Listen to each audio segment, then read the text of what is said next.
Hello, welcome.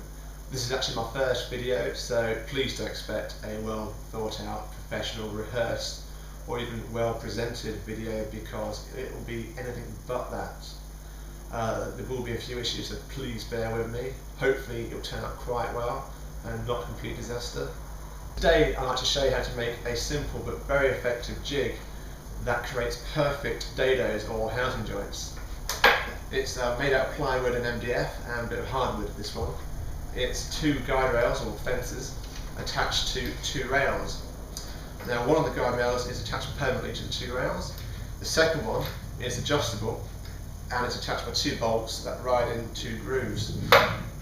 The key to the jig, and the reason why it's so simple to set up, is due to the fact the distance between the fence and the edge of the guide rail is the exact same distance of the edge of the router to the router cutter, which means to set it up, all you have to do is align the edge of the rail to your layout line of your piece of work, and that's exactly where the dado will be.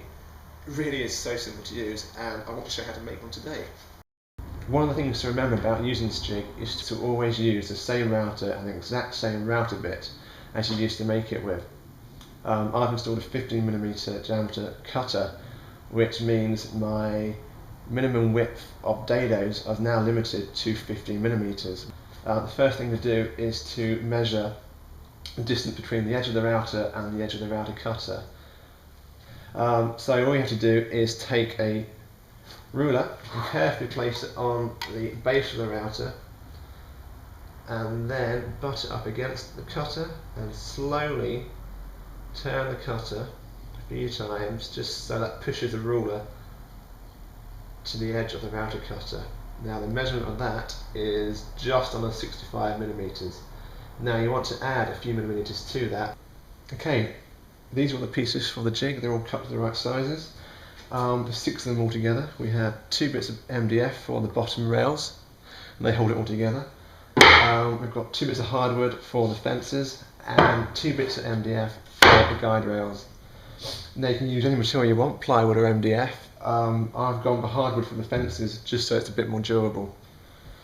The next step is to attach the fences to the guide rails. I'm going to do that with screws and glue.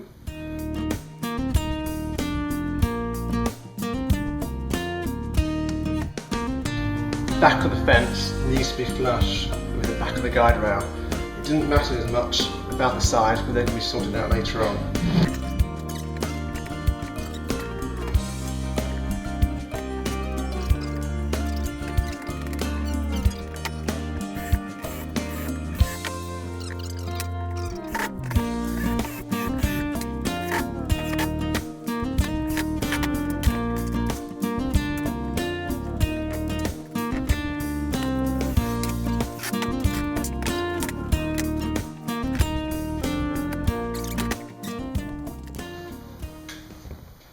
Okay, earlier on when we measured the router, I added a few millimeters onto the measurement, and that's because now with the guide rail firmly clamped to the table, we can run the router along it, and that will trim it to the exact measurement.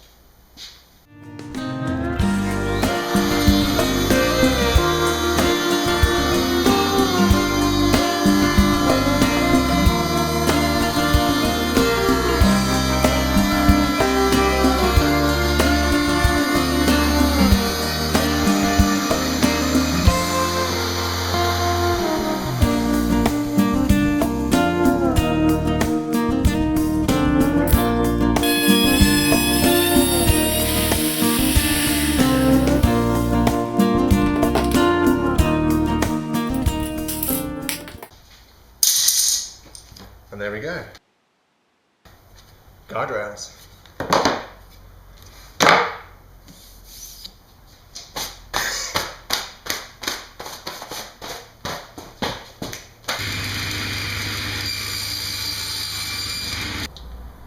Okay, now I need to cut slots in both of the support pieces. I'm going to use a router table for this. I've set up a straight cutting bit, and on the fence I've marked the start of the bit and the end of the bit. On the piece I'm cutting, I've also marked the start and the end, and the idea is to carefully lower the piece of wood over the cutter, drop it down, move it all the way along till we get to the other mark, and carefully lift it off again. I won't do it in one pass, I'll make 2 or 3.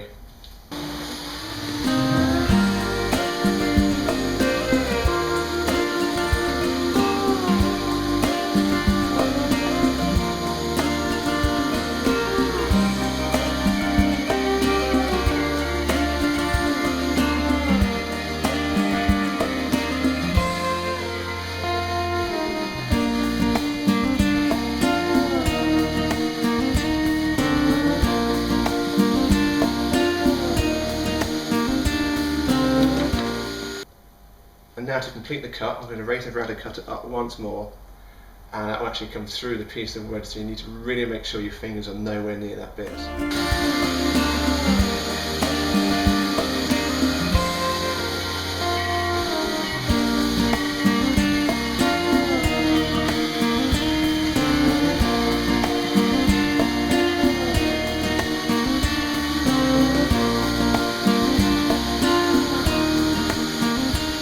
And there we go, 2 perfect slots. Now we need to put a bigger router bit in so we can create a countersink for the bolt head.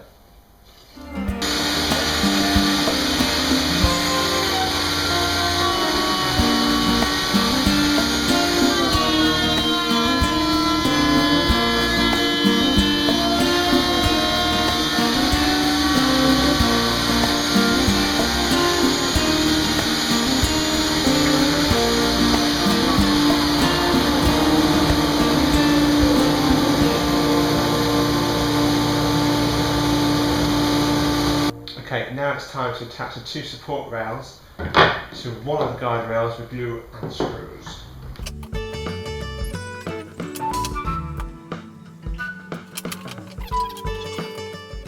So what I'm looking for is to get the guide rail, the support flush on this side and this side.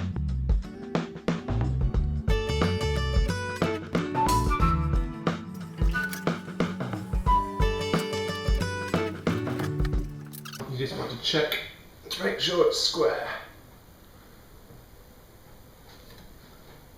Perfect. Do the same on both sides. Perfect.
Now ideally you need to buy some Bristol leads or knobs for these, but for the time being some nuts will do the job just fine.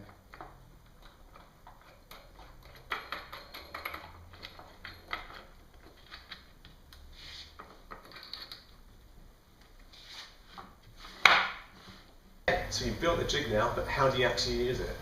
Now I said before it's simple to use, and it really is.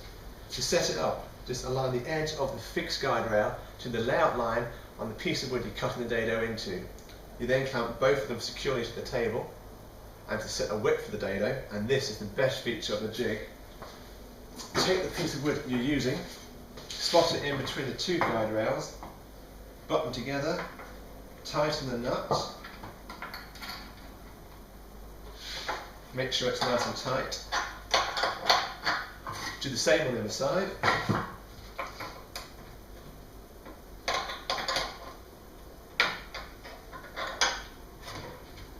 And that's it. The setup's done.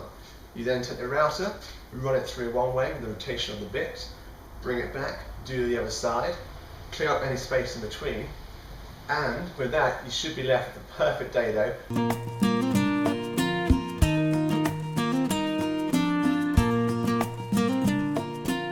There's two ways you can use this jig. You can either make sure there's a gap either side of the workpiece, and all you do is align the edge of this fence, sorry, the guide, with your layout mark.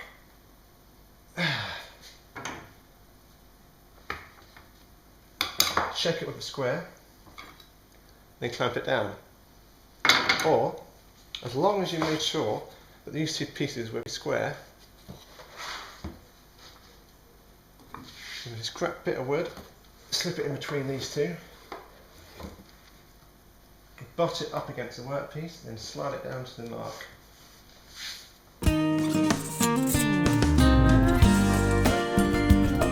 Double check the square.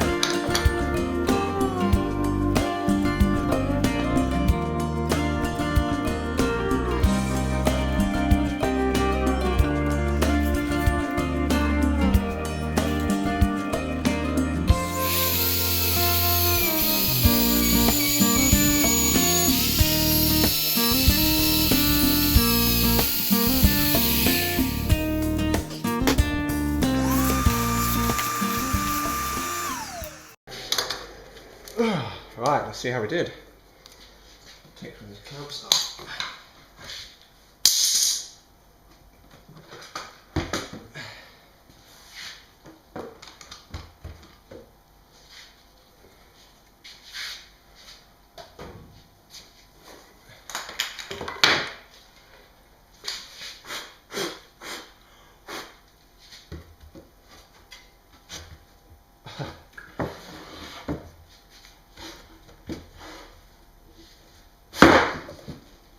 Look at that, what a perfect dado.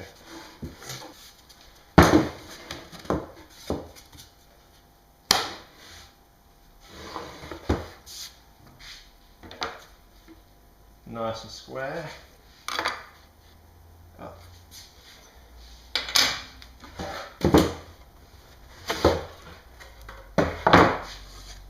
Easy.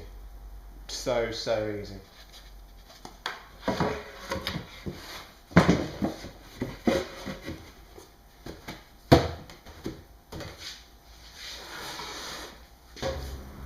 And there you go.